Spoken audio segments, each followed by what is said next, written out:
Hi, my name's Claire Anderson. I'm the Deputy Mayor for the town of Victoria Park, and I'm also a member of the town's Access and Inclusion group. Access and inclusion to me means that everyone has a place where they belong and everybody is included, and belonging to a community is part of that.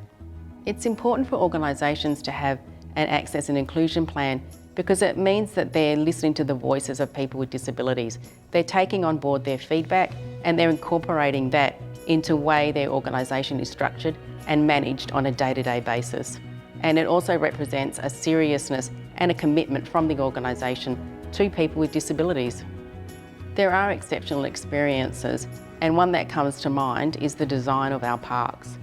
For example, it's important for families to stay together, particularly when you have a child with a disability. You don't want to have to separate to go to different parks so that your children can have the experience of being outdoors and the fresh air and the enjoyment that comes as a family and being together in a park.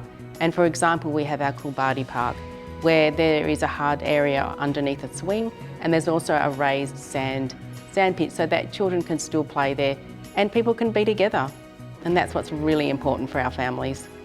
The one thing to really consider when it comes to access and inclusion, whether it's for local businesses or individuals, is really the awareness that disability doesn't discriminate. It affects all of us in some way. It doesn't matter about gender, age, cultural background. We can all be affected in some way by disability.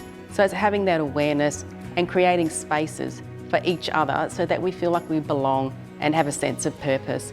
And also when it comes to employment as well, that's a big factor when it comes to people with disabilities, and breaking down that fear of what people with disabilities are capable of, and starting with a conversation, because from a conversation, relationships grow, and that's what's important.